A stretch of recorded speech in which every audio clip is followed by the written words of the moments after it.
Thank you, dear. And that's on the video, so there you go. I have editing software. So Lex, thank you for coming out to Warwicksburg today. Thank you for having me. This is awesome, and it's a beautiful day outside. It turned out a lot nicer than I thought it was going to be. Yeah, and it's not too hot because the sun isn't out. So. And you have a nice canopy over your head, so it helps a little bit. So I want to introduce you to the crowd here. Lex is a proprietor of a printing company. I can't remember whether you're the owner, CEO, or everything. Oh, well, it's changed a lot. We used to own a print company. Ah, okay. And we sold that a number of years ago, and we specialized primarily. Originally, I went to college for regular printing and what. Then we ultimately specialized in printing on plastics and very unusual surfaces, and fabric and stuff like that. We used to manufacture a whole lot of different products that were printed mostly out of plastics, and we molded the plastics and formed them as well. So printing was always a big part of it because it very often involved company logos and company names and that kind of stuff. But as far as books and brochures and that was what I was brought up on. I love putting ink on paper. And after we sold the company, we ended up with, we bought along the way some commercial properties, and then on those we put billboards. So we evolved into the billboard business, still advertising, but not on small products, big things. So today that's what we're left with, is a billboard company. We also have a small placemat company where we do printed placemats for one particular restaurant only up in the Hazleton area, Freeland to be exact. And we might do one more. I really enjoy doing them, and I find that everybody wants to be on a placemat, and the cost is very low. Because we do 20,000 placemats for $195 for the ad, which is very cheap. It is. And it works out well. But once again, my printing background, I use outside printing company to do it, but putting it all together, the graphics, the artwork, the coordination, all that, that's what I love doing. And that's why I do that. It's a great little business, and just a little adjunct to our billboard business. It's interesting. And you have a tie-in here with Warwicksburg with one of the local companies. Yes, because some of our billboards are manufactured by Bartage Signs here in Warwicksburg, and we've been dealing with them for, even before we were in the billboard business. They used to make our own signs like they've made yours for your window, so for our business they used to do that as well. So apart from the printing, you're an author. I'm an author. Actually, that's why you're here today. Exactly. This is an author signing day at, we have a new business called Gentle Slope Publishing. You see KG projections on the window, but I haven't gotten around to changing that yet. So we're actually starting a publishing company. I am impressed with the name Gentle Slope, because what I derive from that is you make it easy for people to get. And that's exactly why it was there. It's ramp them up, so to speak. In a slow, gentle way. Exactly, and I love that, yeah. And yes, the two books of mine, which I'll show to the camera, are these two. The Tools to Excel, which is this one, and this one's called Viability, the Essence of Existence. This one, Steve, as you know, is based on my first and last name spelled backwards. So Absolutely. There's the Lex, there's the Sloot. And this book is all in rhyming poetry, and it's all original, and it's philosophy and life skills, essentially. And this one has some long and short poems in it, but not anywhere near as many as that one. And the books kind of complement each other, and they're just to help people live better and more productive lives. And that's really the essence of the content of both of these books. A little bit of philosophy, as the saying goes. Yes, very much philosophy. And it's unusual, we were at the Tamaqua Summerfest last weekend, selling books. And there was a lot of traffic, a lot of feet, a lot of people walking by, a lot of foot traffic. And I did have 2 or 3 requests for philosophy books. So I did actually have them look through your books. And of course, you get the "I'll be back" kind of thing. And, of course. Of course, they didn't come back, but at least they opened the cover and looked. As a matter of fact, one of the first weeks we were actually open, viable, because of the COVID thing. We had to wait a few months, but one of the local businesswomen, she owns Schaefer's Motorcycle, which is right around town here, came in and bought one of your books. Wow, so good. that was a nice kickoff, to be honest with you. I do wish more people would come in and purchase books, but they're getting there. They're beginning to come out of their dens. Yes. And beginning to venture forth and putting their feet into the pool and seeing if it's still there. Right. Well, we've all been hibernating for the last 15 months, so it hasn't been easy for anyone. Yeah. It always amazes me that I am actually still here, because obviously you have to pay the bills and do all that other stuff. And sometimes it's by the squeak of the teeth, but sometimes it's, it's not. Right. So we're nicely placed here in the square in Orrigsburg.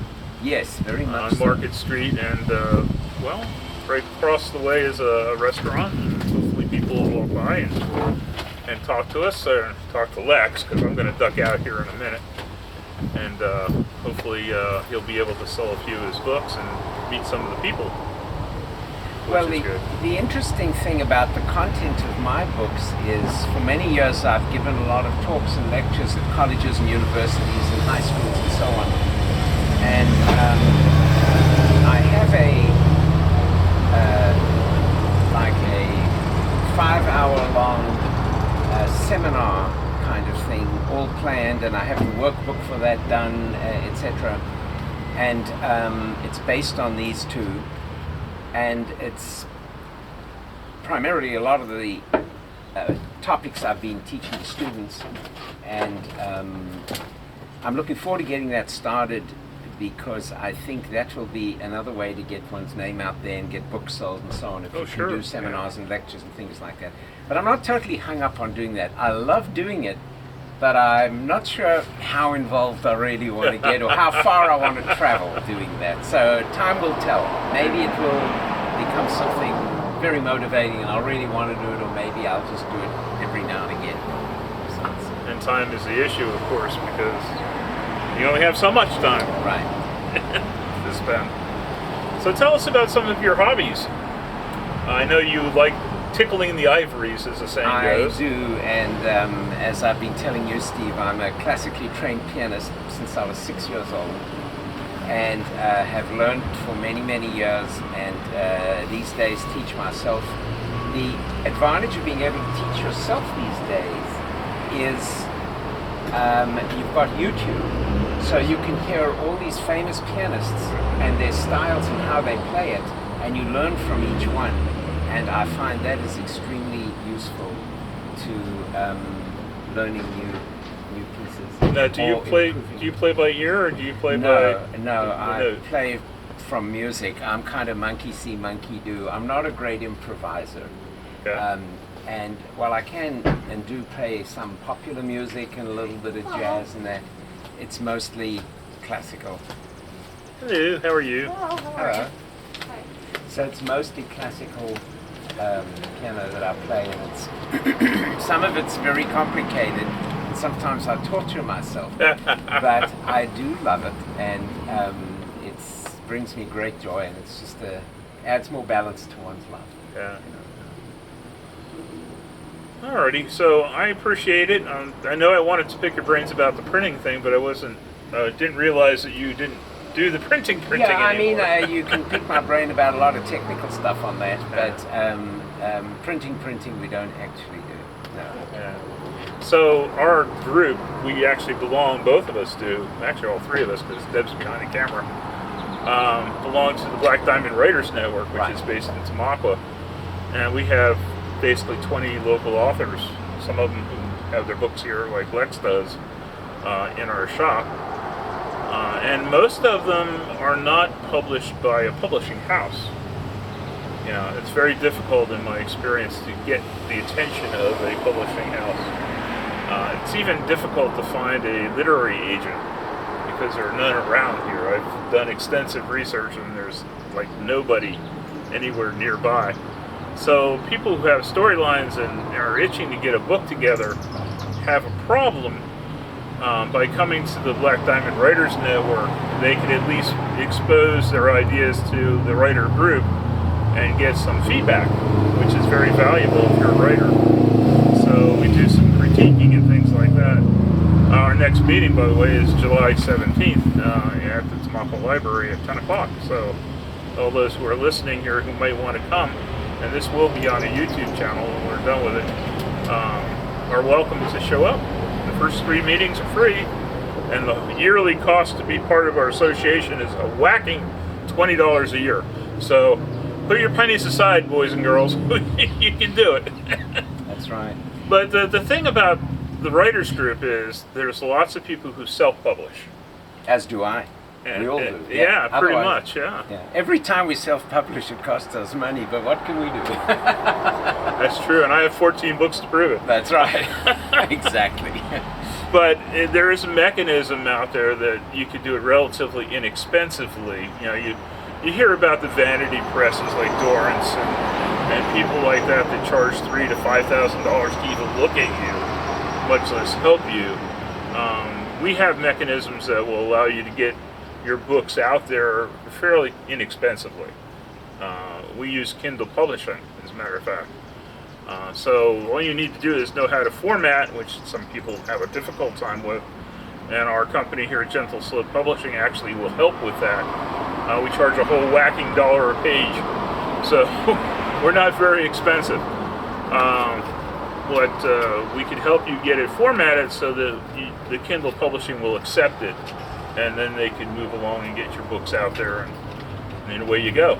Well, as you know, I'm writing my first fiction novel. Congratulations, Thank by the you. way. And that is essentially done, other than it's going through some dramatic editing, which is good. And I'm hoping on July 17th at our next meeting to actually bring a mock-up of that with me. And that book I'll do as a soft cover, and it'll definitely go in the direction of Kindle, and you and I will be talking about that. These ones concern me because of all the different type fonts and things that are in here, and it That makes makes it it much more difficult. difficult for the Yes. formatting, whereas the other one is going to be a reasonably standard soft covered paperback, you know. And you're correct, because I can tell you that Kindle would not accept Right. the way that that's formatted and printed. And that printing that you have in there is key to the presentation of your book. Correct. So you don't want to lose that, and that would not be a viable way for you to go for these books. Right. But yeah, a softcover book is done in a specific font, done in the formatting that fits the necessary requirements for the printer. It's not that difficult to achieve. You know, you do a basic global font, global sizes. You know, you can manipulate them as you wish, but they're acceptable to people like Kindle Publishing. And are your books available to be downloaded off a Kindle? No, I do not do that, and it's a personal choice. Mm-hmm. First off, as an author, we would like to try to make some money out of your efforts, right? Right. If you put a book on Kindle or anything like that, you basically might get 99 cents per copy of your book that you sell electronically. If you do it the way we do it, and publish it and get a copy of the book in hand, the author's copy costs it's around $5 to $6, and you set the market cost of what you want your book to sell. My most expensive book is $18, but I still make $13 a copy. So I am making a lot more money than I would in an e-publishing. Now there's other sides of the coin. E-publishing may get you more exposure, and there'll be a lot more people who may buy your book on a Kindle just because of the nature of the beast. But I also have a personal preference of having the weight of a book in my hand. I do too. I like to have it. I like to have the lighting on it. I like to be able to annotate it if I wish, you know, without anybody screaming and yelling at me, so I can put my own notes in the margins. And I like doing that. So it's a personal preference. Yeah. Now I tend to agree with that. Yeah. Yeah. I guess we're old-fashioned. Well, also, Old dogs. I'm an old printing guy, but I will tell you, a lot of young people even, if you read a lot of the statistics, love the physical paper, printed paper version of a book. It's actually a relationship. Your book and you are in a relationship. I mean, you take it as a chunk. You can put it down for a day or for a week. You can pick it back up again. You can go back a few pages and review it and know where you were, and then move along. Totally. I'm not sure how the Kindle thing works, whether there's a time limit on it or not when you purchase a copy, or whether that's yours forever, but you have a certain number of books you can put into a Kindle. It's just an electronic device that has a hard drive to it. And then... I have to laugh because everybody's on Zoom these days. Yes.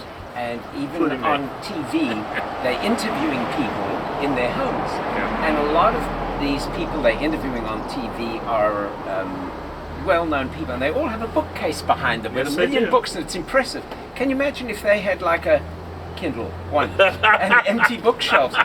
They may say, well, I've read 55 books, but, or whatever.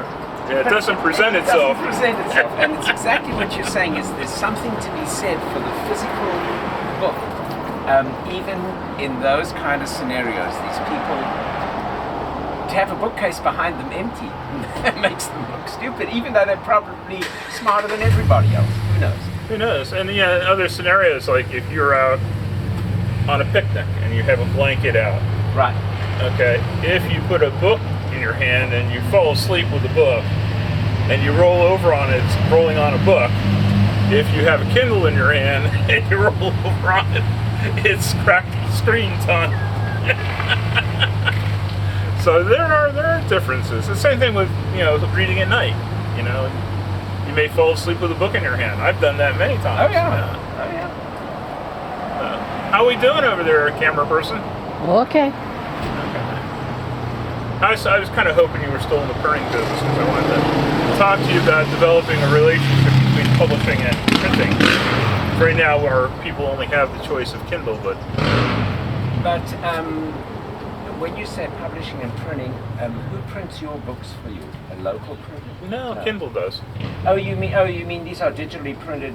It's 1, on 10, demand. 20 at a time type of. It's whatever on you demand. want. Because I used for these a guy in Massachusetts. Okay. And I'm still in touch with him after this one's been around now 18 years. The same guy, and he will do on demand, and he will do short production runs as well, etc. And a really good guy to know. And I'll be more than happy to share his information I with appreciate that. everyone. Tom Campbell is his name, and he can do it because, in fact, I was talking to him recently about my new fiction book, and he said, absolutely, if you want 1 or 10 or 20 or 100, we'll do them digitally, and if you want 500 to 1,000, we'll do them. And he'll give you the price points where you can see the cutoff where it starts to pay to actually run it in bigger quantity if you had a way to market and sell The them. demand for it, yeah. Right. And that's another thing. The demand and how to generate a demand is difficult. Because, as I said before, there are no literary agents in our area at all. The publishing houses are New York City, Philadelphia, very few in any of the larger, bigger cities. And sometimes with the publishing houses, you've got to be careful because you could sell your soul to the devil, Yes. and they own all the rights. Yes. And in my books, for example, I have lots of these little philosophical sayings which could be sold in picture frames and as motivational posters and all of that. I would hate to give up the rights to all my intellectual property. I'd rather I didn't sell any, but still owned all the rights, than have someone else own the rights to your stuff. It's like own the rights to the song that you composed. Right. And these people are making millions, selling millions of records, and you, as the composer, get very little. So, That's true. And one of the values of Kindle publishing is that they do not take the rights. no. They just produce the book and you maintain your rights. But I'd be more than happy because you guys wanted me to talk at some point on print and all that. September. Yes. So I will bring information for everyone Good. on how to deal with a guy like the one I deal with, who can give you the hybrid between one book, 10 books, digitally printed versus offset printing in slightly bigger quantity. Yeah, and there are even places, I know I was stopped and chatted with people at Cornell University up in New York State. And they have a machine that will do the whole thing Right. for $5. They'll produce the book. But you'd have to order a minimum of 100 or something. No, that's digital. no minimum. Oh, digital. Yeah, it's digital, and it does the processing and puts digital in one end and out pops the book at the other end. It's it's about as long as the front of my store machine is. And before I give my talk in September, I'll do some research. There's a company in Wilkes-Barre called Offset Paperback. Okay.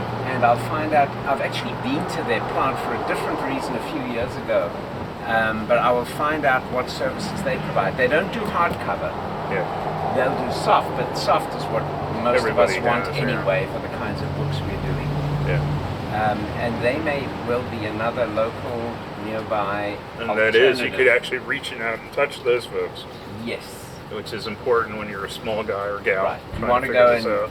talk to someone and know who they are and know who you're dealing with. And have them sign on the dotted line. Yeah. Thank you for that. I did not know that. Sure. No, I'll be happy to talk about all of that kind of stuff. Excellent. Well, I think that'll do for now. So you can just hit the button